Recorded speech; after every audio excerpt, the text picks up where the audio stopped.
Everyone, how are you all. I hope आप सभी अपने घर में सेफ एंड हेल्दी होंगे।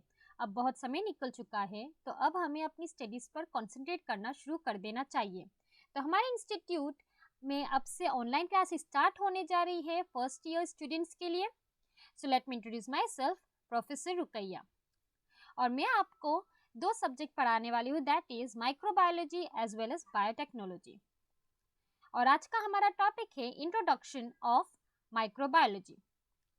ये जो टॉपिक है आपको दोनों स्ट्रीम्स में मिलेगा, दोनों फील्ड में मिलेगा। दैट इज, अगर आप बीएससी माइक्रोबायोलॉजी कर रहे हैं तो आपके पेपर फर्स्ट की फर्स्ट यूनिट ही इंट्रोडक्शन के बारे में है माइक्रोबायोलॉजी के। और अगर आप बायोटेक्नोलॉजी भी कर रहे हैं तो BSc in biotechnology first year में है, तो आपके पेपर सेकंड जिसका नाम ही माइक्रोबायोलॉजी है, उसकी फर्स्ट यूनिट भी सेम ही है, इंट्रोडक्शन ऑफ माइक्रोबायोलॉजी। और आज ये आपकी यूनिट का पार्ट फर्स्ट है। तो चलिए स्टार्ट करते हैं आज की हमारी वीडियो।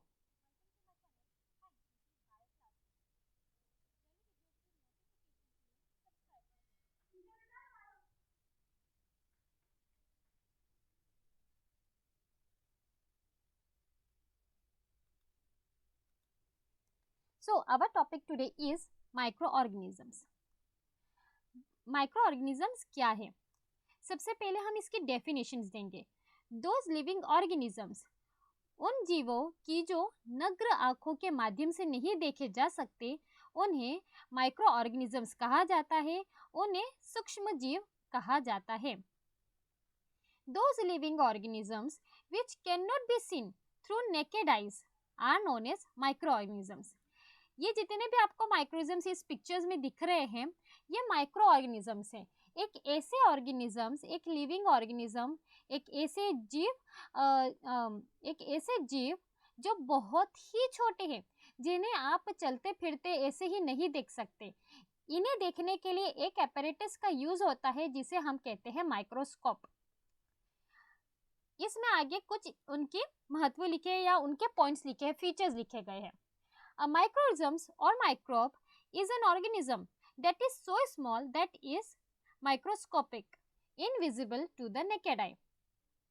एक सूक्ष्म जीव या सूक्ष्म जीव ऐसे जीव होते हैं जो इतने छोटे होते हैं कि जिन्हें नग्न आंखों से आप देख नहीं सकते। ऐसे जीवों को हम माइक्रोस्कोप के द्वारा ही देखते हैं, इसीलिए इन्हें माइक्रो ऑर्गेनिजम्स कहा जाता है। According to Stephen Jay Gould, we live in the age of bacteria. Steven J gold एक ऐसे वैज्ञानिक थे जिन्होंने कहा था कि हम एक बैक्टीरिया की उम्र में रहते हैं, मतलब एक ऐसे एरा में रह रहे, एक ऐसे वक्त में रह रहे जहां हमें सिर्फ और सिर्फ माइक्रो ऑर्गेनिजम्स ही दिखने हैं। उनका यह कहना था कि दीज माइक्रो ऑर्गेनिजम्स, ये जो सूक्ष्म जीव है, are the first living organisms on the earth. ये सूक्ष्म जीव पृथ्वी पर एक सबसे पहले जीवित जीव पाए गए। These microorganisms are found everywhere on earth. आप ये मानकर चलिए, अगर आप कहीं भी जा रहे हैं, किसी भी दिशा में जा रहे हैं या किसी भी प्लेस पर जा रहे हैं, दुनिया के किसी भी एरिया में चले जाइए, आपको हर जगह माइक्रो ऑर्गेनिजम्स देखने को मिलेंगे। वो हमें हमारी नग्न आंखों से नहीं दिखते, लेकिन वह प्रेजेंट है। Micro organisms are often illustrate using single celled और यूनिसेलुलर ऑर्गेनिज्म। यह जो सूक्ष्म जीव है, सूक्ष्म जीवों को अक्सर एकल कोशिक का उपयोग करके चित्रित किया जाता है। इन्हें हमेशा ऐसा माना जाता है कि ये सिंगल सेल्ड है, ठीक है, या तो यूनिसेलुलर ऑर्गेनिजम्स है। सिंगल सेल्ड मतलब हर लिविंग ऑर्गेनिज्म जितने भी है सेल के द्वारा बने गए हैं, या आप सभी अपनी 10वीं 11वीं 12वीं में पढ़ कर आए हैं, ठीक है।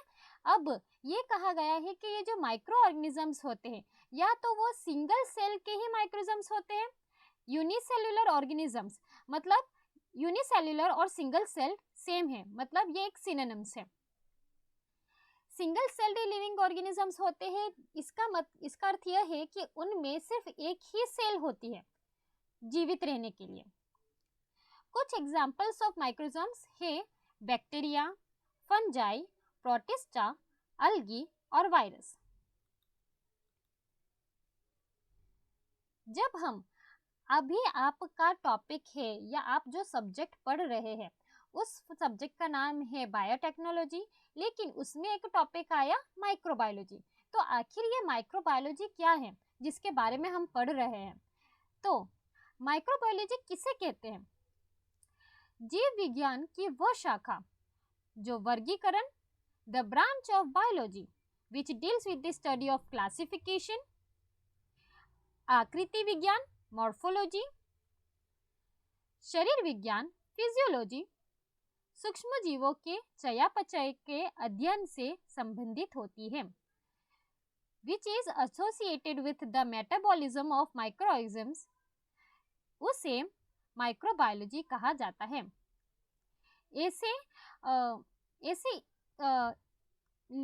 ऐसे अध्ययन को माइक्रोबायोलॉजी कहा जाता है। अब मैं इंग्लिश में भी पूरी डेफिनेशन दे देती हूँ। The branch of biology which deals with the study of classification, morphology, physiology, metabolism of microorganisms. Such study known as microbiology. जीव विज्ञान की वह शाखा जो वर्गीकरण, आकृति विज्ञान, शरीर विज्ञान, सूक्ष्म जीवों के चयापचय के अध्ययन से संबंधित होती है, ऐसे अध्ययन को माइक्रोबायोलॉजी कहा जाता है। माइक्रोबायोलॉजी के जो फादर कहलाते थे वो थे Antonie van Leeuwenhoek. Microbiology the known as Antonie van Leeuwenhoek. अब हम यहाँ ये पढ़ने जा रहे हैं कि जब माइक्रोबायोलॉजी के बारे में हमने पढ़ा उसकी स्कोप क्या है, उसके आगे जाके क्या क्या शाखा निकली है। ठीक है, तो आपको क्वेश्चन कैसे भी आ सकता है, आपको पूछा जा सकता है कि स्कोप्स ऑफ माइक्रोबायोलॉजी या ब्रांचेस ऑफ माइक्रोबायोलॉजी। तो आप में आंसर्स तो यही रहेंगे।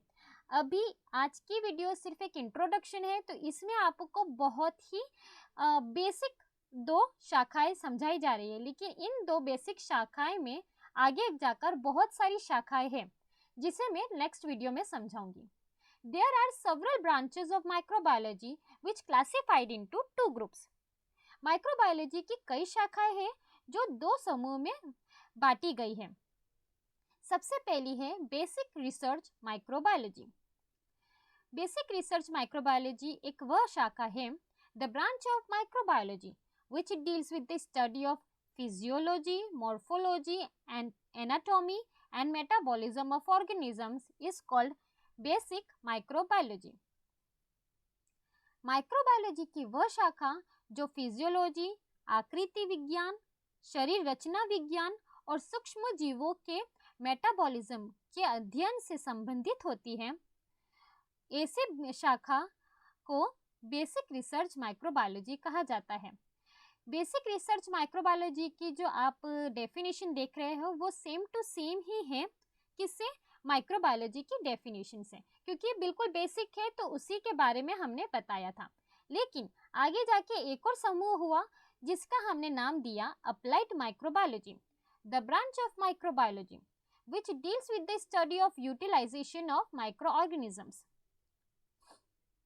माइक्रोबायोलॉजी की वो शाखा जो रोग, अपशिष्टि, जल उपचार, खाद्य उत्पादन आदि जैसे व्यवहारिक समस्याओं के लिए सूक्ष्म जीवों के उपयोग का अध्ययन से संबंधित होती है, ऐसे अध्ययन को अप्लाइड माइक्रोबायोलॉजी कहा जाता है। The branch of microbiology which deals with the study of utilization of microorganisms, जहाँ पर हम माइक्रोऑर्गेनिजम्स को यूज कर रहे हैं, उनका उपयोग कर रहे हैं, कहाँ पर, प्रैक्टिकल प्रॉब्लम्स। प्रैक्टिकल प्रॉब्लम्स आप किसे कहेंगे, जैसे कि डिजीज, अगर किसी को डिजीज हो गई मतलब बीमारियां हुई तो बीमारियों को सही कौन करेगा, यही माइक्रोबायोलॉजी, यही माइक्रोऑर्गेनिजम्स। ठीक है, तो अब हम माइक्रोऑर्गेनिजम्स को क्यों पढ़ रहे हैं या क्यों यूज कर रहे हैं, बीमारियों को हम बराबर कर बीमारियों को ठीक करने के लिए हम इसी माइक्रोबायोलॉजी को यूज़ करें, या तो वेस्ट वाटर ट्रीटमेंट, हमारे यहाँ पर जो जितना भी पानी का वेस्टेज होता है उसको ट्रीट करने के लिए, उसकी समस्या को हल करने के लिए हम उसकी समस्या को हल करने के लिए हम यही वाली शाखा अप्लाइड माइक्रोबायोलॉजी में आती है, जहाँ पर हम माइक्रोजम्स को यूज़ करते हैं। या तो फूड प्रोडक्शन, अगर हम किसी भी तरह का खाना बना रहे हैं, जैसे खाना कैसा कि जो दूध से दही बना, या किसी भी तरीके का हमने जो खमीर उठाते हैं, मतलब नान बनाने के लिए, आप ये सब तो जानते हैं नान बनती है, ये सब में खमीर चाहिए, जलेबी के लिए खमीर चाहिए। तो ऐसे फूड बनाने के लिए, ऐसे हमें भोजन बनाने के लिए जब माइक्रोजम्स की ज़रूरत होती है, और जहाँ पर माइक्रोजम्स का यूज़ हो जाता है, उपयोग आ जाता है, उसी के अध्ययन को हम कहते हैं अप्लाइड माइक्रोबायोलॉजी। आज की हमारी वीडियो यहीं पर समाप्त होती है। Thank you.